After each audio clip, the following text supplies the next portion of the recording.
चलिए अब assessment chapter अपन revise कर रहे हैं। असेसमेंट चैप्टर का नंबर्स का बात कर ले तो 139 सीरीज और 140 सीरीज है। सबसे पहले इस चैप्टर में आपको यह देखना होता है कि अल्टीमेटली रिटर्न भरना किसको है। तो सेक्शन 139(1) बताता है कि किस पर्सन को रिटर्न भरने के लिए कौन लाइबल है, और फिर ड्यू डेट का बात होगा। तो सबसे पहले रिटर्न किसको भरना है, तो पहला पर्सन जिसको रिटर्न भरना होता है कंपनी और फर्म। ऑलवेज फर्म और कंपनी में आप कभी भी नहीं देखते हैं कि उसका इनकम है या लॉस है, पॉजिटिव इनकम है, नेगेटिव इनकम है, 2.5 लाख से ऊपर है या कम है, उससे मतलब नहीं है। कंपनी और फर्म को ऑलवेज क्या करना होता है, रिटर्न भरना होता है। इसके अलावा जो बाकी लोग बच गए, पर्सन 7 होते हैं, 2 पर्सन को ऑलवेज बोल दिए। बाकी पर्सन कब रिटर्न भरते हैं, जब उनका total income before deductions under chapter 6 है या सेक्शन 54 सीरीज जो आपका था कैपिटल गेन्स में, या सेक्शन 10A 10B BA, ये तो आपके है नहीं वैसे भी, ये सब सेक्शन को छोड़ दें। अगर अपने total income before deductions under chapter 6 से 54 सीरीज और 10 सीरीज जो है, अगर स्लैब को क्रॉस कर जाता है तभी बाकी लोग क्या करते हैं, रिटर्न भरते हैं, एल्स नहीं। एसेट्स अब्रॉड, थर्ड पॉइंट ये ध्यान रखिएगा, अगर बाई चांस किसी का कोई इंडिविजुअल है, सुनिएगा कंपनी और फर्म को तो आप ऑलवेज बोल दिए, बाकी लोगों को कब बोले, जब उनका income before deductions 54 series 2.5 lakh cross हो। एक इंडिविजुअल इसका इनकम 0 है तो वो तो यहां कवर नहीं हुआ, बट अगर उसका कोई एसेट्स है इंडिया के बाहर तो उसको भी रिटर्न भरना पड़ता है। अब जो एसेट्स अब्रॉड में ध्यान दीजिएगा 2 चीज, ये जो भी हम बात कर रहे हैं कि अगर कोई इंडिविजुअल है और उसका फॉरेन में एसेट्स है तो उसको भी रिटर्न भरना है। कब, अगर वो ROR है तो, क्योंकि ROR का ग्लोबल इनकम क्या होता है, टैक्सेबल। अब मान के चलो मेरा यूएस में कोई प्रॉपर्टी है तो इररिस्पेक्टिव ऑफ मेरा इनकम लेवल में को रिटर्न भरना मैंडेटरी है, चाहे हम उसके ओनर हो या फिर बेनिफिशियरी हो। बट मान के चलो ओनर अलग आदमी है, बेनिफिशियरी अलग आदमी है, और ओनर क्या करता है, अपना इनकम में दिखा रखा है इस एसेट को, तब बेनिफिशियरी को रिटर्न भरने का जरूरत नहीं है। से फादर कोई प्रॉपर्टी के ओनर है यूएस में और रेंट जो आता है वो चाइल्ड के नाम पे आता है, तो देखा जाए तो पहले तो लॉ बोलता है ओनर भी रिटर्न भरेगा और बेनिफिशियरी भी, फादर सन दोनों। बट फिर बाद में बोला गया था नहीं, कि हाँ अगर फादर अपने इनकम में डिक्लेयर कर रखे हैं उस एसेट को तो सन को उस केस में, हमारे एग्जांपल में, रिटर्न भरने का रिक्वायरमेंट नहीं है। इसके अलावा हम लोग और भी लंबा चौड़ा लिस्ट दे दिए कि अगर ये सब कंडीशंस आप फुलफिल करेंगे तो भी क्या है, आपको रिटर्न भरना पड़ेगा। जैसे सबसे पहले मान के चलो आप फॉरेन ट्रिप में जाते हैं और फॉरेन ट्रिप में आप खर्चा करते हैं 2 लाख रुपए से ऊपर, तो अगेन आपका इररिस्पेक्टिव ऑफ इनकम लेवल आपको रिटर्न भरना है। आप इलेक्ट्रिसिटी बिल पे करते हैं, साल में इलेक्ट्रिसिटी बिल आपका 1 लाख से ऊपर का है, तो अगेन आपको क्या करना है, रिटर्न भरना मैंडेटरी हो जाता है। नेक्स्ट, अगर आप करंट अकाउंट में 1 करोड़ से ऊपर पैसा जमा करते हैं, रिटर्न मैंडेटरी है। इसके अलावा और भी नीचे प्रिस्क्राइब किया गया है, जैसे सेविंग्स अकाउंट में, करंट अकाउंट में 1 करोड़ से ऊपर था और सेविंग्स अकाउंट में यहां बोला गया है 50 लाख से ऊपर, 50 लाख या उससे ऊपर का आप जमा करते हैं, कैश डिपॉजिट करते हैं, तो भी आपको रिटर्न भरना मैंडेटरी है। इसके अलावा बिजनेस और प्रोफेशन वाले के लिए नोटिफाई किया गया है, अगर आप बिजनेस कर रहे हैं और साल में आपका 60 लाख से ऊपर का सेल्स है और प्रोफेशन में 10 लाख से ऊपर का रिसीप्ट है, तो भी क्या करना, आपको रिटर्न भरना मैंडेटरी है। इसके अलावा TDS TCS मिलाकर हम लोग देखते हैं, अगर आप नॉर्मल आदमी है, मतलब अदर देन सीनियर सिटीजन है, और आपका TDS प्लस TCS मिलाकर 25,000 टच कर जाता है, 25,000 या उससे ज्यादा, तो भी आपको रिटर्न भरना है। और सीनियर सिटीजन के लिए डबल है, 50,000 या उससे ज्यादा, तो इन लोगों को क्या है, रिटर्न भरना मैंडेटरी हो जाता है। नेक्स्ट, अब रिटर्न जो अपने भरते हैं वो रिटर्न कब तक भरते हैं, तो ड्यू डेट में आपको ध्यान रखना पड़ता है कि ये ऑडिट पार्टी है, नॉन ऑडिट पार्टी है, या फॉरेन ट्रांजेक्शंस करता है या नहीं। नॉर्मली अगर कोई पर्सन है नॉन ऑडिट पार्टी है तो उसको 31 जुलाई तक रिटर्न भरना है। ऑडिट पार्टी के लिए 31 अक्टूबर हो जाता है, ध्यान रखिएगा अक्टूबर में उसको रिटर्न भरना, और 1 महीने पहले सितंबर में ऑडिट रिपोर्ट देना पड़ता है, फॉर्म 3CD। और अगर आपका फॉरेन ट्रांजेक्शन हो रहा है या स्पेसिफाइड डोमेस्टिक ट्रांजेक्शन, तो 30 नवंबर तक आप क्या करते हैं, रिटर्न भरते हैं। नेक्स्ट, इसके बाद इधर अगर अपने आ जाए तो 139(1)C बोलता है कि गवर्नमेंट के पास पावर है कि गवर्नमेंट कुछ क्लास ऑफ पर्संस को बोल सकता है कि आपको रिटर्न भरने का जरूरत नहीं है, और बोला भी है गवर्नमेंट बोला है कि अगर आपका 2 टाइप का इनकम है, सैलरी इनकम है और IFOS, और IFOS में भी सिर्फ इंटरेस्ट इनकम, वो भी 10,000 तक, और सैलरी और ये दोनों इनकम मिलाकर टोटल इनकम आपका 5 लाख क्रॉस नहीं कर रहा है, तो उस केस में आपको रिटर्न भरने का जरूरत नहीं है। बट अगर आपका रिफंड बनता है तब तो ऑब्वियसली रिटर्न भरना होगा। या फिर अगर आप एक से ज्यादा इंप्लॉयर के पास काम किए, जॉब चेंज किए, तो भी आपको रिटर्न भरना मैंडेटरी हो जाता है। नेक्स्ट वन, अगला 3 सेक्शन का जो सेट है ये इंपॉर्टेंट है, ध्यान रखिएगा। सेक्शन 139(3), 4, 5। 139(3) बात करता है लॉस रिटर्न का, जो कि आप सेक्शन 80 में भी सुनते हैं, सेट ऑफ चैप्टर। ये बोलता है कि अगर आपको लॉस को कैरी फॉरवर्ड करना है, ध्यान दीजिएगा, सेट ऑफ बोल नहीं बोल रहे हैं, सेट ऑफ तो हो जाता है ऐसे भी, बट अगर आपको लॉस को आगे ले आना है, अगले साल ले आना है, तब आपको रिटर्न टाइम पे भरना पड़ता है। अगर आप टाइम पे रिटर्न नहीं भरें तो लॉस कैरी फॉरवर्ड नहीं होता है। हाँ, एक्सेप्शन है, जैसे अगर अपने बात कर ले तो एचपी लॉस, आप रिटर्न टाइम पे ना भी भरे तो भी कैरी फॉरवर्ड होता है। और 3 unabsorbed, unabsorbed depreciation, unabsorbed family planning expenditure, unabsorbed scientific research expenditure, plus HP बोली ली अपने। ये इररेस्पेक्टिव ऑफ रिटर्न, आप टाइम पे भरे हैं नहीं भरे उससे फर्क नहीं पड़ता है, ये ऑलवेज क्या होता है, कैरी फॉरवर्ड। बाकी लॉस जो बचा उसको अगर आपको कैरी फॉरवर्ड करना है तो रिटर्न टाइम पे भरिएगा, जो टाइम अभी आप 31 जुलाई, 31 अक्टूबर या 30 नवंबर बोल कर आए। नेक्स्ट वन, इसके बाद 139(4) और 5 दोनों में टाइम लिमिट सेम मिलेगा आपको। 139(4) ये लेट रिटर्न का बात करता है, बिलेटेड रिटर्न, और 139(5) ये बात करता है रिटर्न में अगर आपका कोई एरर ओमिशन है तो उसको आप रिवाइज कर सकते हैं, रिवाइज्ड रिटर्न। दोनों का टाइम लिमिट ध्यान रखिएगा सेम है। बिलेटेड रिटर्न, अगर आप रिटर्न टाइम पे नहीं भरें, लेट भर रहे हैं, तो सबसे पहले तो लेट फी लगेगा ही, और अगर आप टैक्स का पैसा टाइम पे नहीं दिए होंगे तो इंटरेस्ट भी लगेगा। बाकी इंटरेस्ट का बात अलग से हम 234 सीरीज में करेंगे। नेक्स्ट, रिवाइज रिटर्न का अगर अपने बात कर लें तो रिवाइज रिटर्न जब आप रिवाइज करते हैं ना, तो वो ओरिजिनल रिटर्न को रिप्लेस कर देता है उसके ही दिन से, तो कभी भी यहां पर लेट फी या इंटरेस्ट वाला बात नहीं आता है। ठीक है, तो सबसे पहले ध्यान रखिएगा, यहां लेट फी इंटरेस्ट कॉन्सिक्वेंसेस आएगा, यहां पर नहीं आता है। नहीं आने का रीजन क्या है कि एक धामपुर शुगर मिल्स का केस लॉ पढ़े थे आप, कि रिवाइज रिटर्न रिप्लेस करता ओरिजिनल रिटर्न को ओरिजिनल रिटर्न वाले दिन से। नेक्स्ट, अब जो भी है मेरा ये बिलेटेड या रिवाइज रिटर्न कब तक कर सकते हैं, तो हम लोग बोले आपके एंड ऑफ असेसमेंट ईयर से 3 महीने पहले तक। तो अगर आपका प्रीवियस ईयर 22 मान लो 22-23 है, तो इसका असेसमेंट ईयर हो गया मेरा 23-24। 31 मार्च 24 से 3 महीना पहले, तो आप 31 दिसंबर 23 तक क्या कर सकते हैं, रिवाइज कर सकते हैं, या फिर अपना रिटर्न को बिलेटेड रिटर्न फाइल कर सकते हैं दिसंबर तक। बट अगर दिसंबर से पहले ही ऑफिसर आकर मेरा असेसमेंट कर दे तो बोलिएगा नवंबर 15 नवंबर को ऑफिसर असेसमेंट कर चुका है, तो क्या अभी भी हम 31 दिसंबर का वेट करेंगे? नहीं, इसीलिए लिखा हुआ था विच एवर इज अर्लियर, 31 दिसंबर या फिर before completion of assessment which ever is earlier. Same time limit है मेरा यहां रिवाइज रिटर्न में भी। इसके बाद रिवाइज रिटर्न में एक बात ध्यान रखिएगा, रिटर्न रिवाइज कब होता है, जब आपका मिस्टेक, एरर या ओमिशन रहा हो बोनाफाइड, इंटेंशनल मिस्टेक करेंगे तो उस केस में रिटर्न रिवाइज आपका नहीं होता है। इसके अलावा कितने बार रिटर्न को रिवाइज कर सकते हैं, तो उसका कोई टाइम, उसका कोई लिमिट नहीं है, नंबर ऑफ टाइम्स का कोई लिमिट नहीं है। हाँ, एक टाइम लिमिट दे दिया गया है, इस दिन तक आप क्या करिएगा, रिवाइज कर सकते हैं, चाहे 10 बार 15 बार आप कितने बार भी करना चाहो। नेक्स्ट, अब अगर बाई चांस क्या होता है, हम रिटर्न बिलेटेड भरते हैं, टाइम पे नहीं भरते हैं, तो उस पर इंटरेस्ट लगेगा 234A, अलग से बात करेंगे इंटरेस्ट में, और लेट फी लगेगा। लेट फी कितना लगेगा, तो हम लोग बोले नॉर्मली 5,000 रुपया।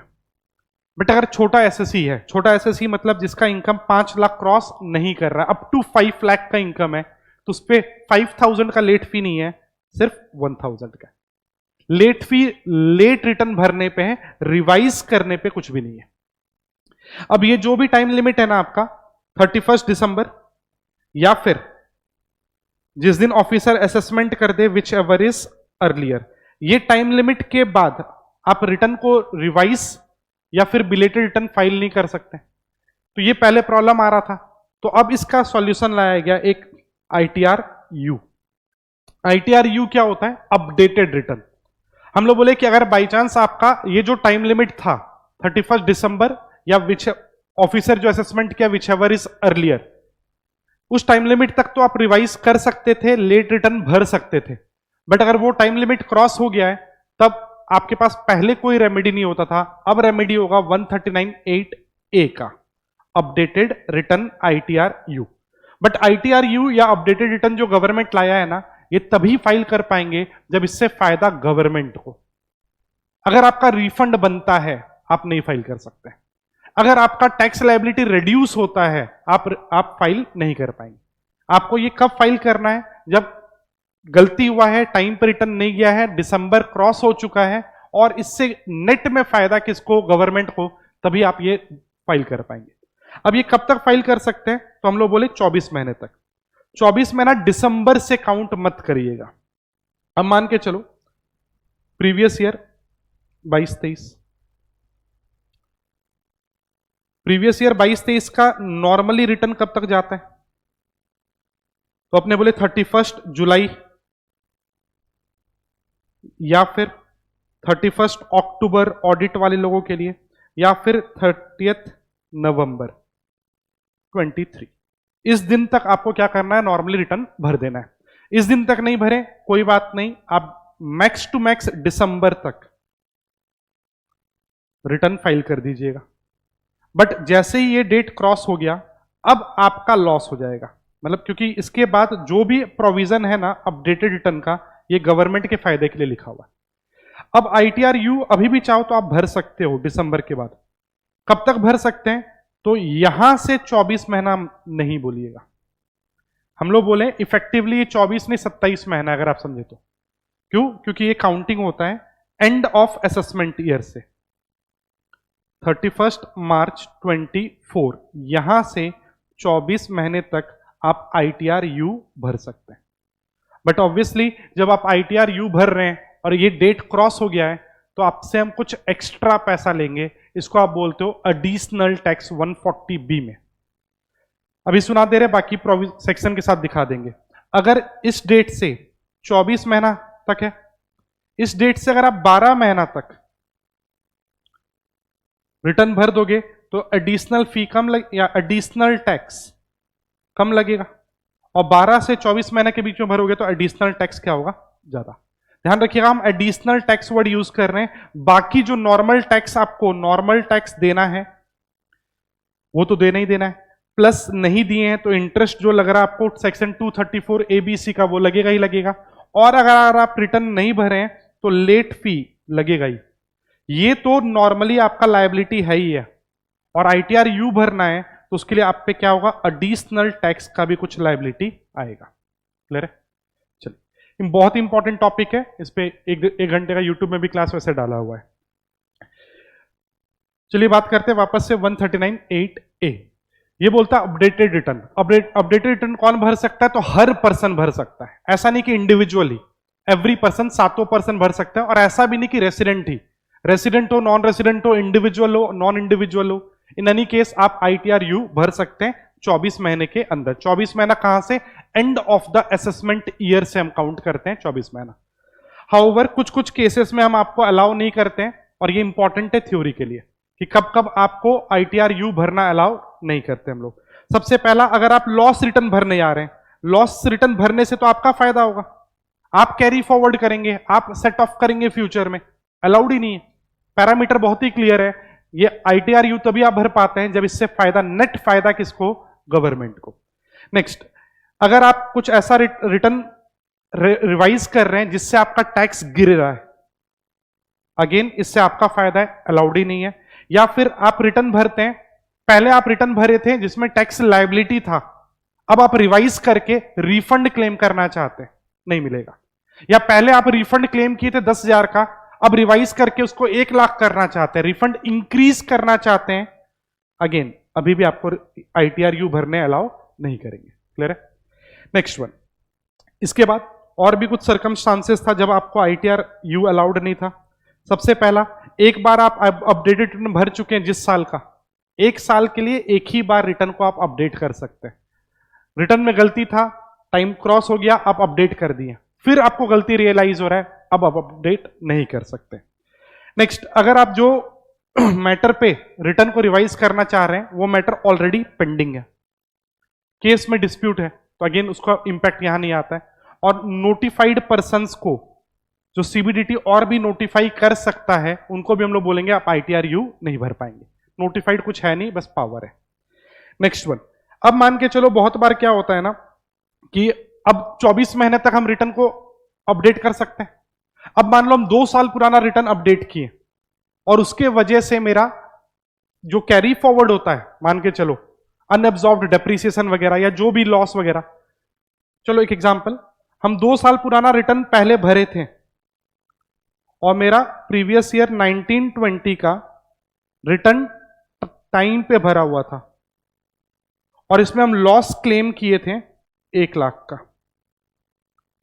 और बाद में रियलाइज हुआ कि नहीं हम ज्यादा लॉस क्लेम कर लिए, हम लॉस घटाने के लिए आईटीआरयू भर सकते हैं कि नहीं?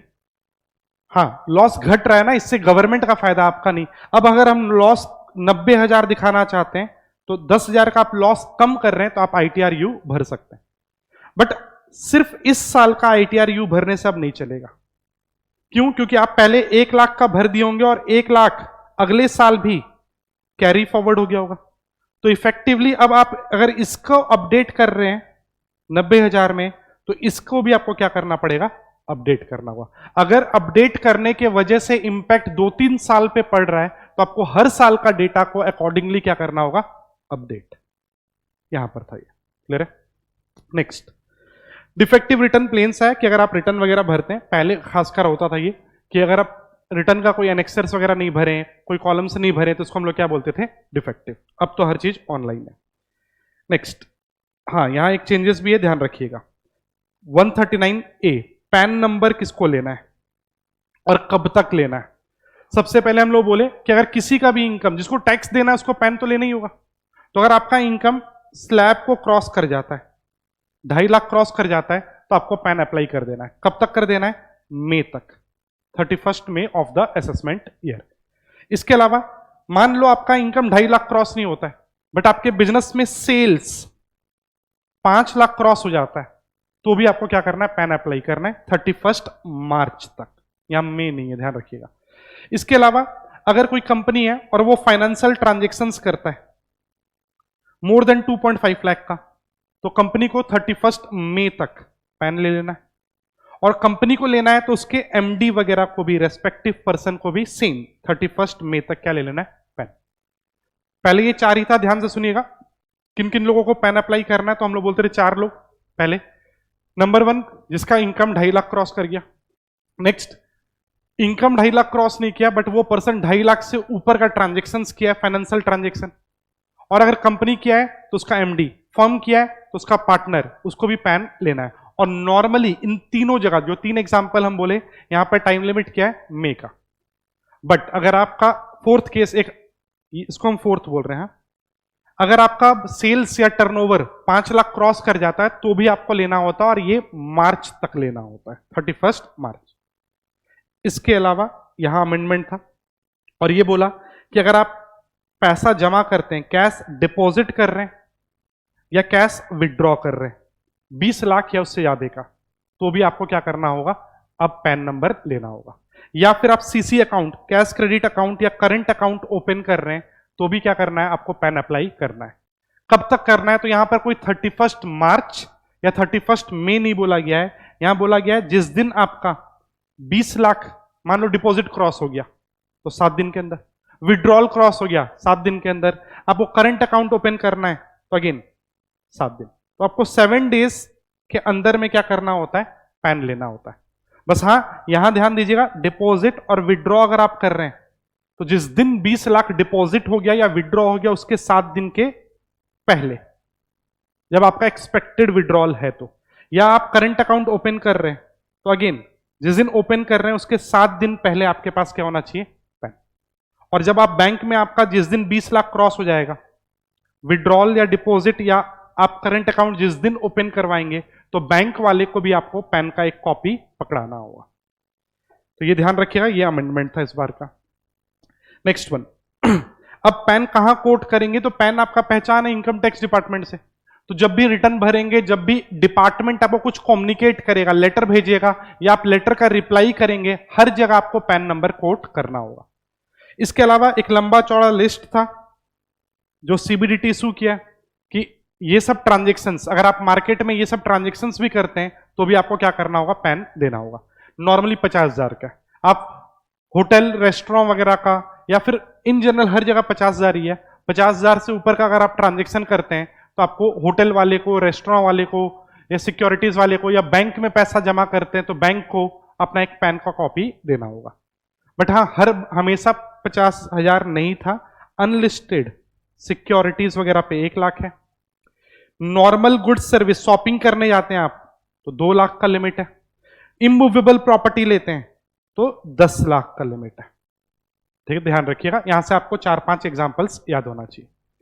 हाँ, कुछ लोगों को पैन रिक्वायर्ड नहीं है, नॉन रेसिडेंट्स को रिक्वायर्ड नहीं है, डिप्लोमेट्स, कॉन्सुलर ऑफिसर्स को रिक्वायर्ड नहीं है और गवर्नमेंट को रिक्वायर्ड नहीं है, क्योंकि गवर्नमेंट ऐसे भी पर्सन के डेफिनेशन में फॉल नहीं करता है। चलिए, इसके बाद आपको आधार को और पैन नंबर को क्या करना था, लिंक करना था। कब तक, जून तक, या सॉरी मार्च तक, और अगर आप जून तक किए होते हैं तो आपसे 500 रुपए का लेट फी लिया जाएगा। जून के बाद डबल हो जाएगा 1000। नेक्स्ट, इसके बाद 139B TRP, टैक्स रिटर्न प्रिपेरर, ये बोलता है कि अगर बाई चांस कोई आदमी मिनिमम ग्रेजुएट है, ठीक है, प्लस CA CS CMA वगैरह भी अलाउड था यहाँ, और वो सीबीडीटी का एग्जाम क्लियर कर लेता है तो उसके बाद सीबीडीटी उसको ट्रेनिंग वगैरह देता है और फिर वो टीआरपी बन सकता है, और टीआरपी के बाद वो लोगों का रिटर्न फाइल कर पाएगा। बट क्योंकि यहां पर अपने बोल रहे हैं मिनिमम क्राइटेरिया क्या है, ग्रेजुएट है, तो अपने सिर्फ छोटा फाइल्स अलाउ किए। कौन सा छोटा फाइल्स, इंडिविजुअल और एचयूएफ का ही रिटर्न भर पाएगा, वो भी नॉन रेसिडेंट्स का नहीं, रेसिडेंट का। अब इंडिविजुअल एचयूएफ का, रेसिडेंट इंडिविजुअल एचयूएफ का रिटर्न भरेगा, बट अगर कोई इंडिविजुअल एचयूएफ है जिसका टैक्स ऑडिट होता है 44AB में, उसका ये रिटर्न फाइल नहीं कर पाएगा। नेक्स्ट, रिवाइज्ड रिटर्न टीआरपी तभी फाइल कर पाता है जब ओरिजिनल रिटर्न यही भरा होगा तब। नेक्स्ट, इसके बाद जब आप रिटर्न भरते हैं तो कुछ लोगों के लिए, जैसे कंपनी वगैरह के लिए हम लोग बोल रखे हैं आपको ई फाइलिंग मैंडेटरी है, और जब आप रिटर्न भरते हैं तो रिटर्न भरने के बाद उसको आपको ऑथेंटिकेट करना पड़ता है। अब ऑथेंटिकेट करने का अलग तरीका है, डिजिटल सिग्नेचर के थ्रू आप कर सकते हैं, या आधार ओटीपी आप जनरेट कर लें, या कुछ नहीं तो ITR-V जो एक्नॉलेजमेंट होता है उसका प्रिंट आउट लेकर साइन कर 120 दिन के अंदर में CPC बैंगलोर आप भेज सकते हैं। नेक्स्ट, अब रिटर्न कौन साइन करेगा, 140, ये भी इंपॉर्टेंट है, मतलब एक सिंगल मार्क्स का या MCQ में ये सब पूछा जा सकता है। तो नॉर्मली सिंपल सा बात है, जो पर्सन है वो खुद करेगा, बट इंडिविजुअल नहीं है इंडिया में, या उसका एक्सीडेंट हो रखा है किसी रीजन से, तो जिसको ऑथराइज करेगा, जिसके पास पावर ऑफ अटॉर्नी है वो कर देगा। कंपनी में कौन करेगा, तो कंपनी का MD करेगा, MD नहीं है तो कोई और डायरेक्टर जिसके पास पावर हो वो कर देगा। फर्म में कौन करेगा, मेन पार्टनर करेगा, पार्टनर नहीं है तो एनी अदर पार्टनर कर सकता है, बस माइनर नहीं होना चाहिए। LLP में वर्ड याद रखिएगा, डेजिग्नेटेड पार्टनर वर्ड यूज करते हैं आप, ठीक है, तो LLP में आप क्या बोलेंगे, डेजिग्नेटेड पार्टनर। लिक्विडेशन में चला गया मैटर, तो जो लिक्विडेटर मैनेज कर रहा है वो रिटर्न भरेगा। नेक्स्ट, इसके बाद अगर IBC प्रोसीडिंग्स में चला गया है, इंसॉल्वेंसी बैंक्रप्सी कोड में, तो रेजोल्यूशनल प्रोफेशनल्स जो होते हैं वो लोग भरते हैं। पॉलिटिकल पार्टी का कौन साइन करता है, तो CEO साइन करता है। तो ये सब वर्ड ध्यान रखना होगा आपको, एक एक मार्क का सिंगल मार्क में पूछा जा सकता है। नेक्स्ट वन, इसके बाद 140A ये बोलता है सेल्फ असेसमेंट, कि आप नॉर्मली खुद से ही असेस करके क्या करेंगे, टैक्स पे करेंगे। अब मान के चलो आपका tax, interest, tax, interest, late fee, ये मिला करना 2 लाख रुपया होता है, और आपसे रिकवरी 2 लाख पूरा नहीं हो पाता है, से 70,000 ही रिकवर हुआ। तो क्वेश्चन उठता है कि ये 70,000 कौन सा पेमेंट माना जाएगा। तो सबसे पहले माना जाता है कि आपका लेट फी पे हुआ है, फिर इंटरेस्ट, और अंत में जाके माना जाता है क्या, टैक्स पे हुआ है। ये सीक्वेंस 140A में काम का था। इसके बाद 140B, अभी हम लोग बात ही कर रहे थे, टैक्स ऑन अपडेटेड रिटर्न। अगर आप रिटर्न अपडेट ITR-U भरते हैं और आपका लायबिलिटी है, तो जो लाइबिलिटी है टैक्स, इंटरेस्ट, लेट फी वगैरह, तो वो तो देना ही देना है, और आपको यहां आकर कुछ एडिशनल टैक्स भी देना होता है। अब एडिशनल टैक्स कितना देना है, अगेन ये इंपॉर्टेंट है एग्जाम के लिए, ध्यान रखिएगा। तो पहले आपको देखना है कि एडिशनल टैक्स कितना देना है, कि इसके लिए आपको देखना पड़ेगा ये ITRU भरा कब है। ITRU मैक्सिमम कब तक भर सकता था, असेसमेंट ईयर के एंड से 24 महीने तक। अगर 12 महीने के अंदर तक भर दिया है तो एडिशनल टैक्स कम है 25%, और 12 महीने से 24 महीने के बीच में भरा है तो डबल 50%। अब ये जो 25% हम बोल रहे हैं, 25% किसका, या 50% जो हम बोल रहे हैं किसका, तो ध्यान दीजिएगा यहां पर, ये एडिशनल टैक्स हमेशा कैलकुलेट होगा टैक्स एंड इंटरेस्ट पे, लेट फी वगैरह काउंट नहीं होता यहां। तो टैक्स प्लस इंटरेस्ट जो आएगा उसका 25% आपको देना है अगर आप 12 मंथ के अंदर कर रहे हैं, और 12 से 24 मंथ के अंदर कर रहे हैं तो कितना 50%। बाकी इंटरेस्ट वगैरह वही 234 ABC जो है as it is interest applicable रहता है, ठीक है। अब इसमें दो केस और हो सकता है कि मान के चलो पहले हम रिटर्न भरे ही नहीं थे और अब अपडेट कर रहे हैं, तो अगर आप रिटर्न नहीं भरे थे तो लेट फी तो देना ही होगा। अगर आप रिटर्न नहीं भरे हो तो टैक्स भी नहीं दियोगे तो यहां टैक्स लगेगा। टैक्स नहीं दियोगे तो उस पर इंटरेस्ट भी अक्रू हुआ होगा, और रिटर्न नहीं भरे हैं तो लेट फीस भी लगेगा। इसके साथ साथ आपको क्या देना होगा, एडिशनल टैक्स। बट हाँ, एडिशनल टैक्स वही 25 या 50% होगा टैक्स और इंटरेस्ट कंपोनेंट पे। नेक्स्ट, इसके बाद अगर ऐसा हो कि हम पहले रिटर्न भरे थे और अब अपडेट कर रहे हैं, तो देखिएगा पहले जो रिटर्न भरे थे, जितना मान लो पहले हम 1 लाख का टैक्स दे दिए थे, अब टैक्स 1,10,000 है, तो आपको 10,000 ही तो देना है। तो यहां पर आप जो भी डिफरेंस ऑफ टैक्स है वो दोगे, उस पर जो इंटरेस्ट आएगा वो दोगे, और क्योंकि यहां आप रिटर्न भर चुके हो तो यहां पर आपका लेट फीस नहीं होगा। बाकी वही एडिशनल टैक्स जो है, एडिशनल टैक्स आपको फिर से देना है। क्लियर है? चलिए नेक्स्ट, इसके बाद एडवांस टैक्स का बात कर लें तो एडवांस टैक्स सेक्शन 207, 208 का बात होगा, और इसको एक नाम से भी जाना जाता है पे एज यू अर्न स्कीम। जैसे जैसे आप कमा रहे हैं वैसे वैसे आप टैक्स पे कर रहे हैं। और एडवांस टैक्स का मीनिंग का बात कर लें तो जिस साल में कमा रहे हैं उसी साल में आप टैक्स दे रहे हो तो उसको क्या बोलते हो आप, एडवांस टैक्स। क्वेश्चन उठता है क्या एडवांस टैक्स सब हर किसी को देना है, तो बोला गया नहीं, एडवांस टैक्स तभी देना है जब आपका एडवांस टैक्स का लायबिलिटी 10,000 या उससे ज्यादा कम।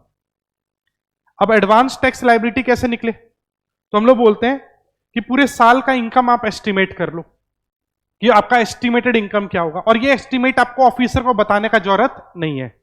पूछा तो अलग बात है, अदरवाइज आपको खुद से अपने मन से जो बेस्ट लग रहा है वही एस्टिमेट करके इनकम निकाल लो। उस एस्टिमेटेड इनकम पे एस्टिमेटेड टैक्स निकाल लो, और अगर कुछ टैक्स जा रखा है से TDS वगैरह वो माइनस कर लो, तो ये आ जाता है आपका एडवांस टैक्स लायबिलिटी। और अगर ये अमाउंट 10,000 या उससे ज्यादा का है तभी आपको एडवांस टैक्स देना है, अदरवाइज नॉर्मल लॉ के हिसाब से प्रीवियस ईयर में कमाइए, असेसमेंट ईयर में टैक्स दीजिए। नेक्स्ट, अब मान के चलो मेरा एडवांस टैक्स लायबिलिटी 10,000 से ऊपर का आ रहा है, 10,000 या उससे ऊपर, तो एडवांस टैक्स देना है। बट अगर आप सीनियर सिटीजन है तो नॉर्मली आपको एडवांस टैक्स नहीं देना है। लेकिन अगर सीनियर सिटीजन है और उसका PGP इनकम है,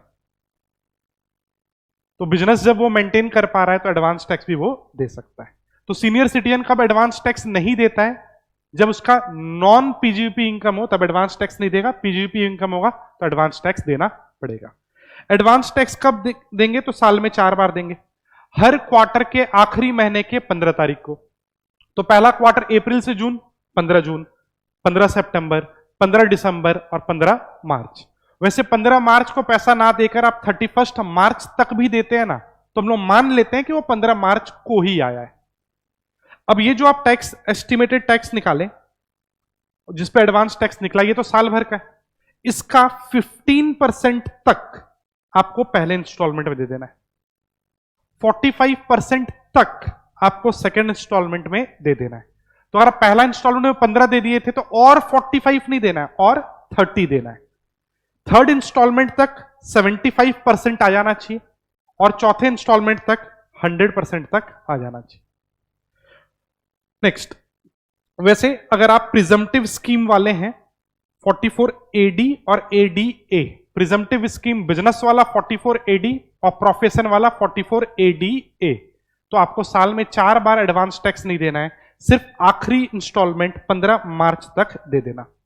ध्यान रखिएगा, ऑल प्रिजम्पटिव कवर्ड नहीं है, हम 2 ही का बात कर रहे हैं। अगर कोई 44 AE वाला है, ट्रांसपोर्ट बिजनेस वाला, तो वो 4 बार देगा। क्लियर है? नेक्स्ट, अगर आप जो भी आपका ड्यू डेट है, ये ड्यू डेट अगर हॉलीडे पड़ता है तो नेक्स्ट वर्किंग डे में दे देना, उसमें कोई दिक्कत नहीं है। अब अगर आप एडवांस टैक्स में कुछ गलती करते हैं तो आप पे इंटरेस्ट लगता है। इंटरेस्ट होता है 234 ABC का। वैसे 234A जो है वो एडवांस टैक्स से लिंक्ड नहीं है, 234B और C जो है वो एडवांस टैक्स से लिंक्ड है। 234A कब लगता है? तो अगर आप रिटर्न टाइम पे नहीं भरे प्लस पैसा भी टाइम पे नहीं दिए, दोनों कंडीशन। क्योंकि इंटरेस्ट का नेचर क्या होता है? Compensatory nature. तो अगर हम डेटा टाइम पे नहीं दिए बट पैसा दे दिए तब तो इंटरेस्ट आएगा नहीं। तो इंटरेस्ट लगता ही कब है 234A का? जब आप रिटर्न टाइम पे नहीं भरे और पैसा भी आप टाइम पे नहीं दिए। तो जितना पैसा टाइम पे नहीं दिए हैं उस पैसे पे आप पे इंटरेस्ट लगेगा। कब से लगेगा इंटरेस्ट? रिटर्न कब भरना था? मान लो जुलाई में भरना था, हम दिसंबर में भरे, तो जुलाई 31 जुलाई को भरना था, नहीं भरे, 1 अगस्त से लगना चालू हो जाएगा till the date of payment. अब मान के चलना मेरा 1 लाख का टैक्स बनता है और हम 70,000 का टैक्स दे चुके हैं, बाकी 30,000 दिए नहीं, रिटर्न भरे नहीं, तो इंटरेस्ट लगेगा 1 लाख पे लगेगा या 30,000 पे? ऑब्वियसली 30,000 पे। जो ड्यू है आपका, मतलब जो भी आपका टैक्स बनता है उसमें से जो भी आप टैक्स दे चुके हैं, advance tax, TDS, TCS, AMT, credit वगैरह जो भी है, पेमेंट करने के बाद जो नेट लायबिलिटी पेंडिंग है उस पे क्या होगा? इंटरेस्ट कैलकुलेट होगा।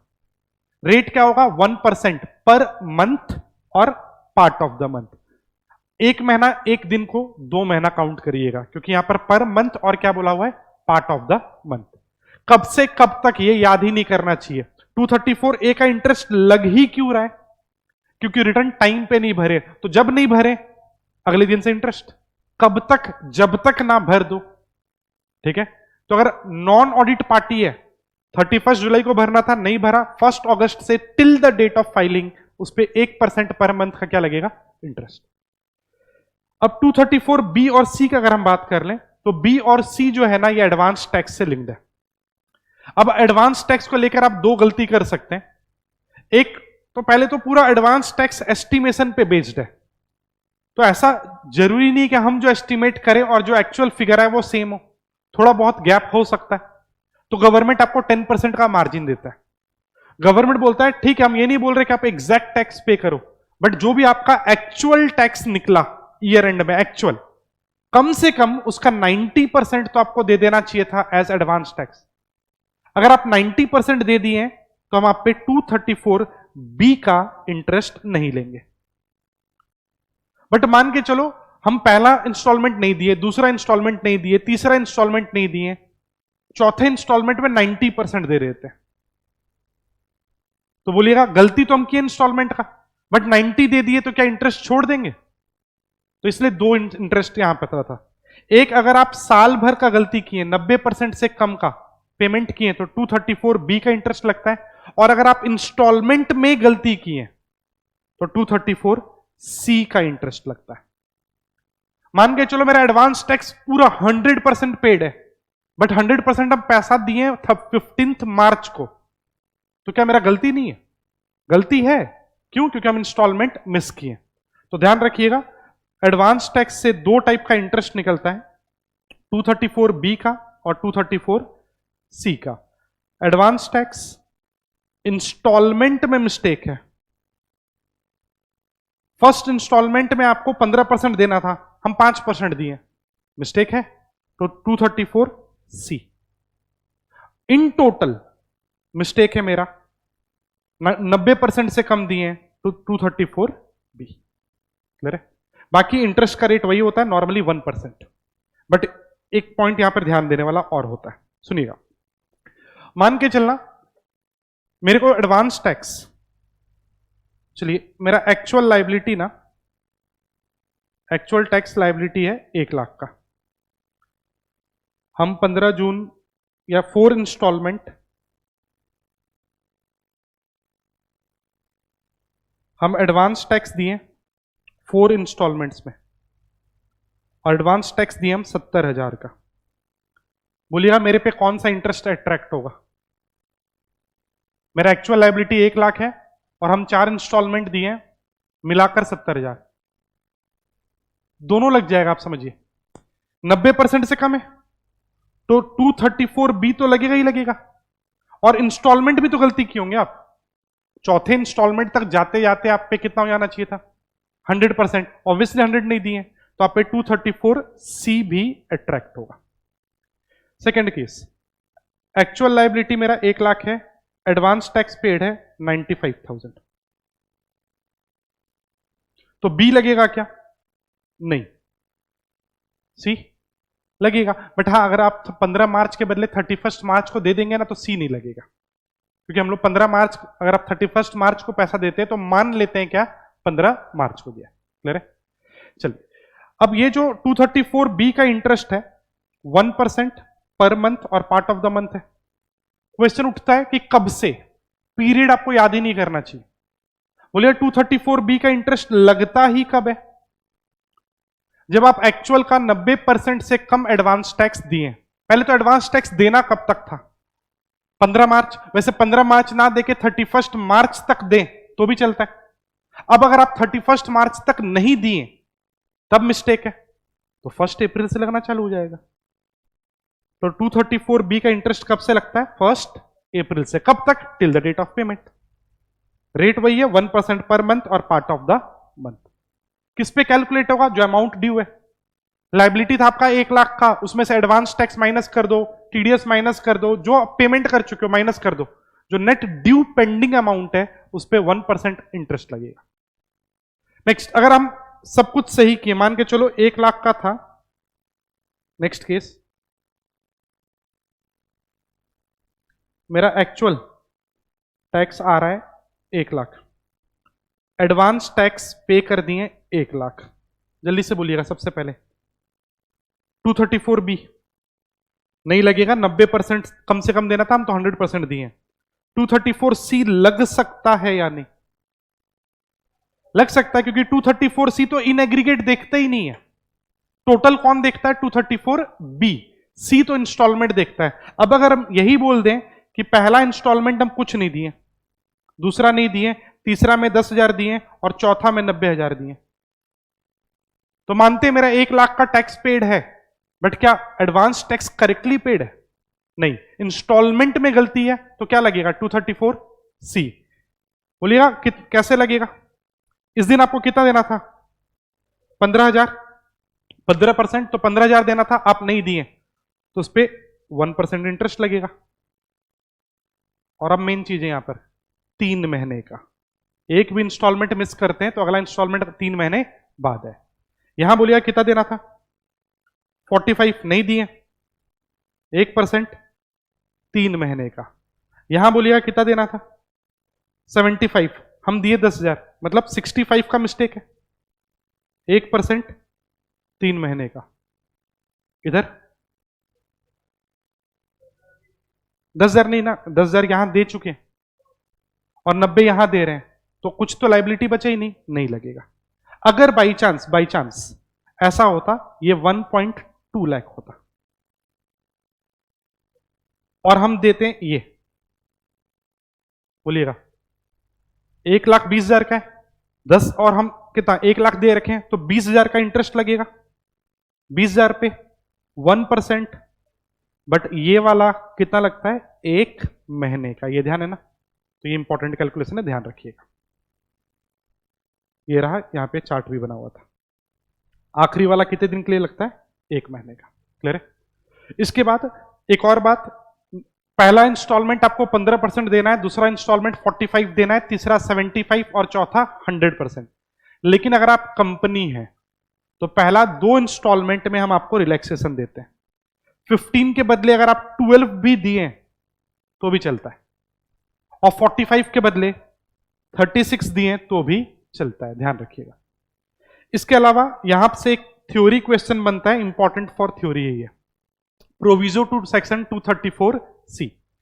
ये बोलता है कि आप देखना, आप पूरा एडवांस टैक्स का इंटरेस्ट डिपेंड करता है आपके एस्टिमेशन पे।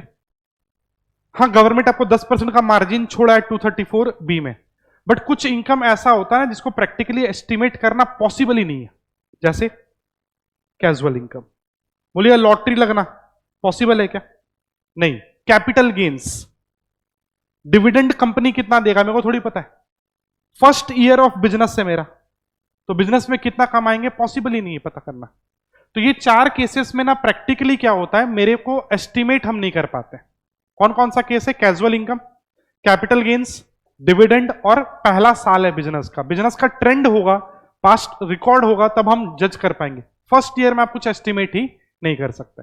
तो इन सब केसेस में गवर्नमेंट बोलता है कि कोई बात नहीं, आप एडवांस टैक्स का टेंशन मत लीजिए। लेकिन जैसे ही लॉटरी लग गया, हाँ उसको एस्टिमेट नहीं कर पाएंगे आप, लॉटरी को एस्टिमेट नहीं कर सकते, बट अगर 1 सितंबर को लॉटरी लग गया तो अब पता तो चल गया ना कि लॉटरी हो गया, इनकम आ गया।